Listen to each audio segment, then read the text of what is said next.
मैं फिर ये हुकूमत को कहूँगा, आप इससे आइन के साथ खिलवाड़ ना करें।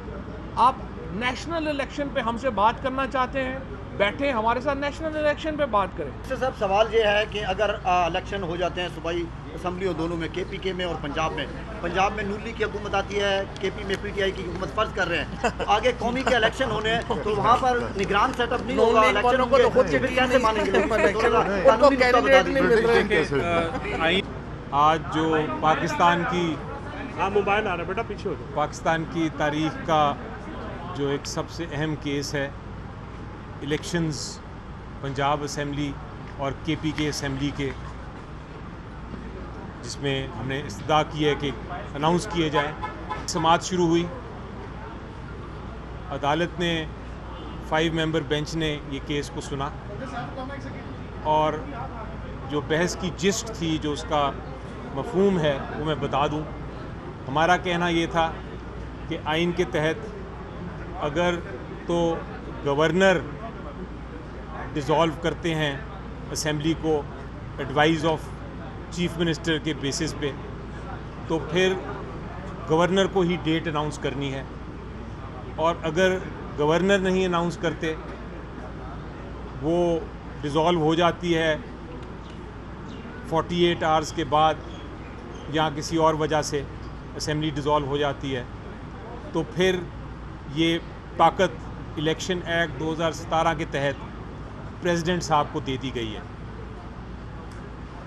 और इलेक्शन कमीशन ऑफ पाकिस्तान का रोल इसमें ये है कि वो या गवर्नर या प्रेसिडेंट की मदद करें कि वो जो डेट मुकर्रर करनी है उसमें वो कंसल्टेशन का प्रोसेस उनके साथ करें, उनको इंफॉर्मेशन जो चाहिए है दें ताकि वो डेट अनाउंस कर सकें।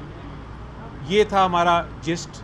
जहाँ तक पंजाब के गवर्नर का ताल्लुक़ है, उन्होंने चूँकि असम्बली नहीं इसमें डिज़ोल्व की थी और 48 आवर्स के बाद वो खुद डिज़ोल्व हो गई थी, इसलिए पंजाब असम्बली की डेट अनाउंस करना वो प्रेसिडेंट साहब का इख्तियार था, उन्होंने वो कर दिया है।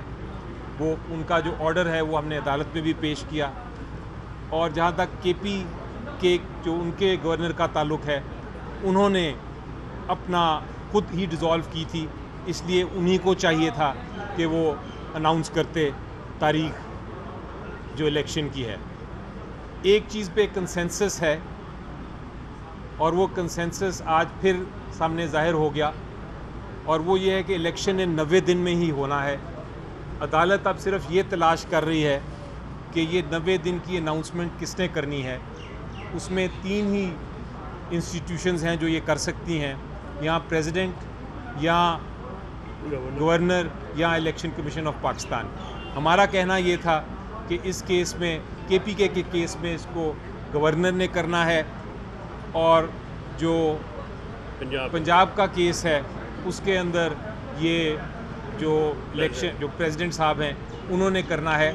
और अगर इलेक्शन कमीशन ऑफ पाकिस्तान को भी ये डायरेक्शन दिया जा सकता है, अगर अदालत समझे कि इलेक्शन कमीशन ऑफ पाकिस्तान ने अनाउंस करना है, तो अदालत इलेक्शन कमीशन ऑफ पाकिस्तान को भी डायरेक्शंस दे सकती है, लेकिन किसी ना किसी को डायरेक्शंस ज़रूर देने हैं।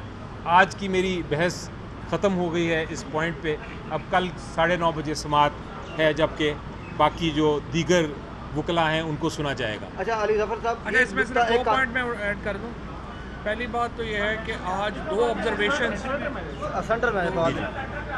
सेंटर में 2 ऑब्जर्वेशंस जो हैं वो बड़ी इम्पॉर्टेंट हैं। पहली बात तो ये है कि जिस तरह आज अली ज़फ़र साहब ने अपने कंक्लूड कर लिए हैं जो आर्गूमेंट्स हैं, सुबह सदर साहब की तरफ से जो सलमान अकरम राजा साहब ने कंक्लूड करने हैं और जो president supreme court bar association ने करने हैं। उसके बाद कल जज साहब ने ये कहा है कि वो पूरा दिन बैठेंगे और कल ये फ़ैसला इंशाल्लाह आ जाएगा। आज 2 ऑब्जर्वेशन बड़ी इंपॉर्टेंट थी।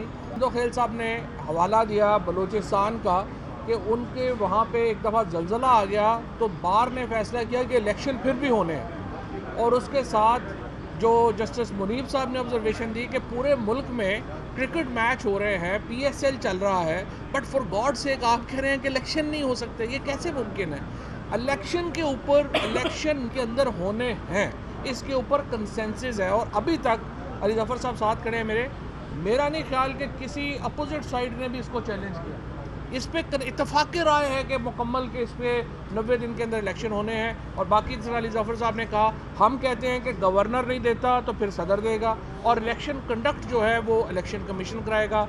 सदर ममलिकत ऑलरेडी 9 अप्रैल की तारीख अनाउंस कर चुके हैं, जिसका मतलब ये है कि 52 दिन के अंदर जो है वो मुल्क में इलेक्शन होने हैं, KP में और पंजाब में।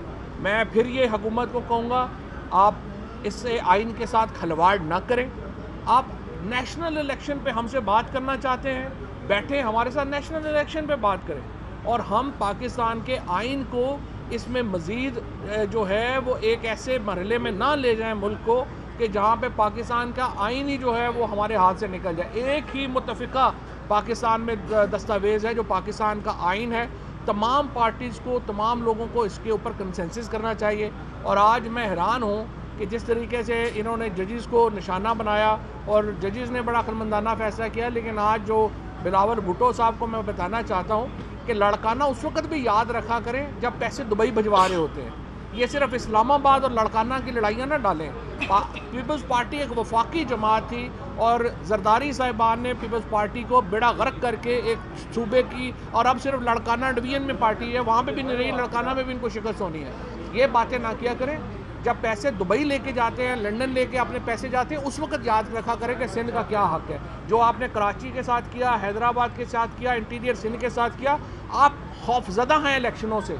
ये जो सियासी जमातें हैं इनके थर थर कांप रही हैं अवाम के सामने जाने से, और इंशाअल्लाह ताला इलेक्शन होंगे। और कल जामपुर में आपने देख लिया, जहाँ जहाँ इलेक्शन हुआ है अवाम ने अपना फ़ैसला दिया है। बार्स के इस इलेक्शंस में वकला ने अपना फ़ैसला दिया है, और इंशाअल्लाह अब जनरल इलेक्शन होगा तो इनको लग पता जाएगा। Thank you. अच्छा बैरिस्टर साहब, सवाल ये है कि अगर इलेक्शन हो जाते हैं सूबाई असम्बलियों दोनों में, KPK में और पंजाब में नूली की हुकूमत आती है, KP में PTI की हुकूमत फर्ज कर रहे हैं, आगे कौमी के इलेक्शन होने हैं तो वहाँ पर निगरान सेटअप नहीं होगा, इलेक्शन को तो खुद फिर कैसे मानेंगे?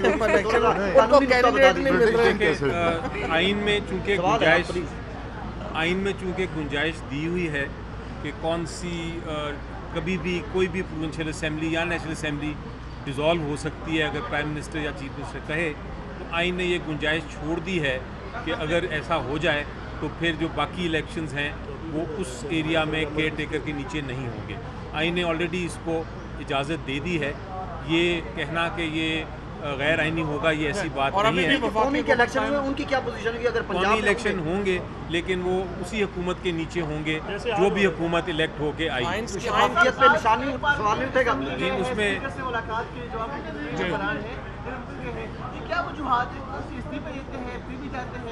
क्यों सियासी हुकूमत अमली है ना। अली ज़फ़र साहब ने ही ये केस किया था लाहौर में। लाहौर हाई कोर्ट ने ये देखें, हम क्या कह रहे हैं, हम कह रहे हैं हमने इस्तीफ़े दे दिए थे, स्पीकर कासम सूरी ने उनको एक्सेप्ट कर लिया था, इज्तिमाई इस्तीफ़े थे। अगर स्पीकर इस नतीजे पे पहुंचता है कि वो वाले इस्तीफ़े सही नहीं थे और आपके इज्तिमाई इस्तीफ़े हमने कबूल नहीं करने, तो फिर इंडिविजुअल बुला के पूछे। हमारा मकसद था इस्तीफ़े देने का, ऐसे तो नहीं हमने कोई इस्तीफ़े दे दिए। मकसद था इज्तिमाई इस्तीफ़े होंगे, मुल्क में इलेक्शन होंगे। अगर आपको इज्तिमाई इस्तीफ़े आप समझते हैं कि पार्टी आर्टिकल 17 में, हम समझते हैं पार्टीज़ का ये फ़ैसला जो है वो उसके ऊपर अमल होना चाहिए। अगर नहीं होता तो फिर आप सबको इंडिविजुअली बुला के पूछेंगे। दो तो नहीं हो सकते कानून, आधे लोगों के लिए और कानून, दूसरे लोगों के लिए और कानून।